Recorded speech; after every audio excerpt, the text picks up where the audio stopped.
Yeah. I'm not gonna lie, rather had fun, All right. So Zane, I have a couple more here for you. We've gone through, first team, so second team, GM and coach. I have a couple other awards that are not going to be on Gym Class's UPA approved MLP official No, list. Nico, this is what the people want. But yeah, so we're going to go through a couple more here. So Zane, I want to get your take. We have the three inaugural awards here.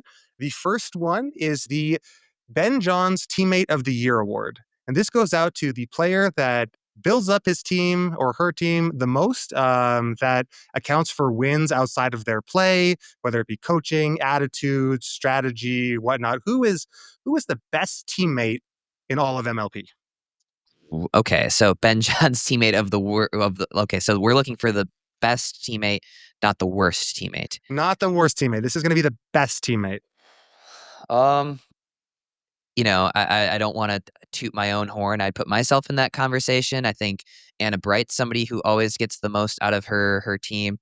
Anna Lee is somebody who over the last year and a half I've got to know has really surprised me as well of how good of a teammate she is.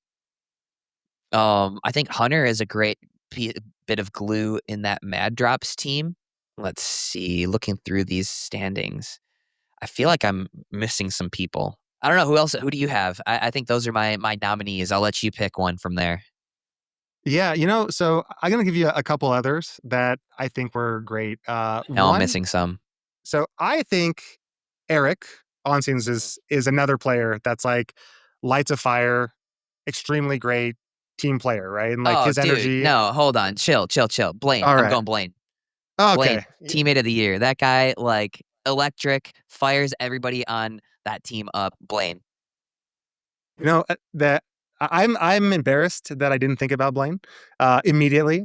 I was there at MLP Dallas, and the right here, right now, the come ons, the high fives, the claps. Dude, that dude plays every single match like it's in a dream breaker, and he's on the best team playing against the second best team of MLP in the finals, right? Like every point's amazing. He's like the perfect guy for Ryan Fu, right? He's like, we're doing this. You're the best, right? And the last thing that Ryan Fu needs to hear is that he's the best. But he gets to hear it all the time from Blaine because that's the kind of teammate he is. And what was great was that they decided like, okay, we're also going to bring on, you know, some youth, some extreme youth on our team, and like the person that can keep them like mentally, you know, strong was Blaine. So yeah, there's no brain. Yeah, Crazy. free money. Yeah, Yeah. he's gonna be my teammate of the year award recipient. Yeah, I think you guys need to play some PPAs together. We're All going to. right. I think we're gonna play some next year. Yeah, I like B money. Good. Perfect. Awesome. All right. So the next award we got here is the Leia Jansen Here for a Good Time, Not a Long Time award. And just to set Is this that in up, reference to her? Oh, okay, go ahead. Go ahead. Sorry. yes. So you're probably right on board. This is in reference to Leia's Twitter presence or her online presence. Is if you know Leia from Twitter or anywhere, maybe even Facebook as well, once every 6 months she comes in like a hog in the night and she just drops bombs on everybody, right? And she's roasting everybody, holding everybody accountable, saying whatever she wants. And then 6 days later, you go to find her and her account's deleted. So Leia makes everybody's online life a little scary, a little bit more awesome.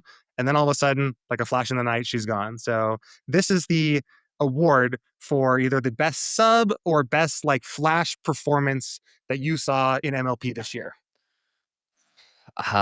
It's probably recency bias, but I feel like I'm going Grayson Golden coming in for the last match of the year against the Fives to upset us, winning 2 matches, coming down from 6-10 against Willie and Noe, and then beating Will and Mari in that electric meaningless match at the end of the season.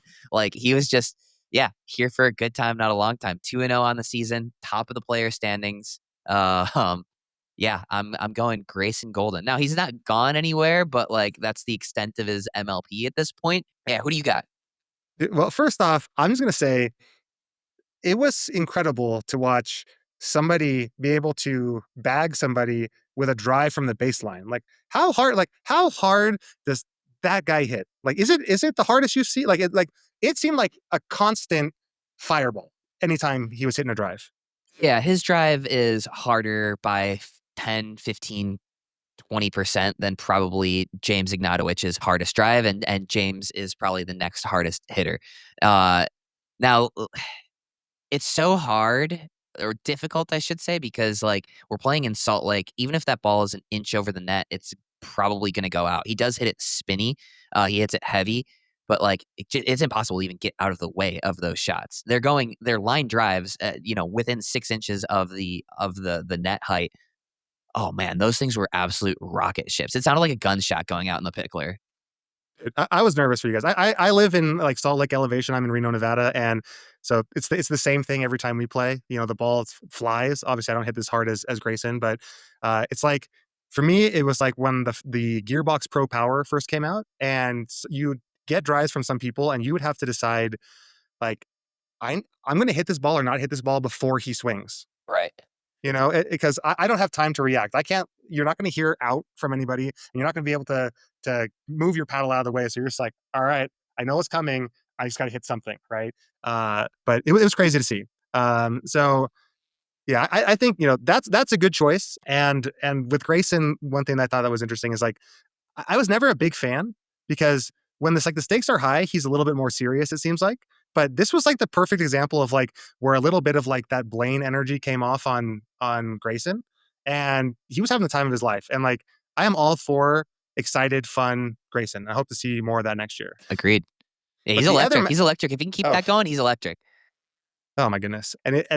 For me, I think was the Flash at MLP Phoenix? Not the Flash, sorry, the Fives. Were you guys? Sorry, No, you we guys, weren't. not the Flash. We weren't. No, okay.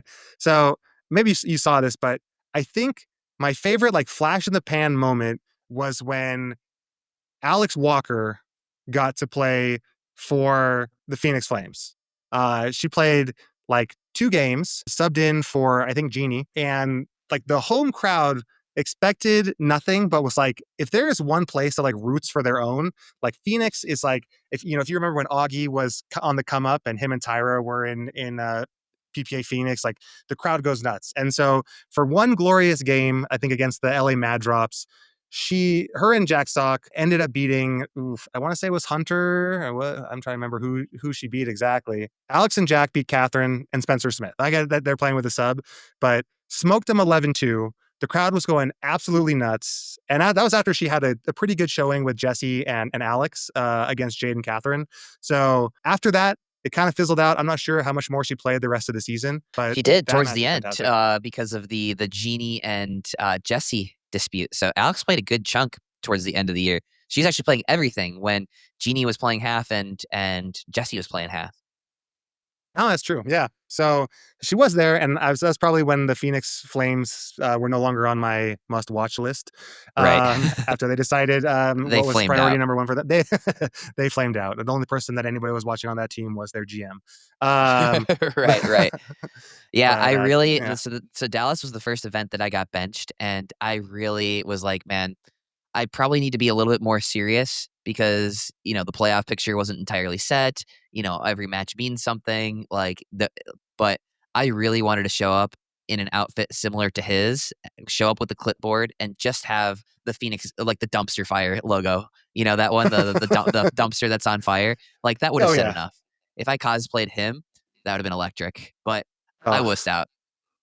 you should have done it. I mean, there's always time. I But agree with me yeah. and you. Yeah, absolutely. And I mean, if you did that, you still would like be more professional than probably half of players that are on the bench. Like I remember in MLP Dallas, I see Roscoe just chilling in flip flops, and I'm just like, okay, like he's never coming in. He's not even ready. And I think in the middle of the match of the fives, I'm just like chilling. Also in Dallas, and I swear Mario Humberg is eating like a bowl of Chipotle, and I'm just like, all right, fueling up for playing. Maybe I don't know what's happening, but it's definitely not like locked and ready to go. But I would love to see next year change it up to where subs can come in like anytime, or at least like I agree. especially at 3-0, put that sub in. Or at least find them if their dogs are out on the court. Like, I think if anybody ever sees somebody's bare toes on a pickleball court, Samin needs to find them. I think that should be a finable offense. Nobody needs to see the dogs on the pickleball court. No matter how bad they're barking, Nico. I like it. Yeah, fine.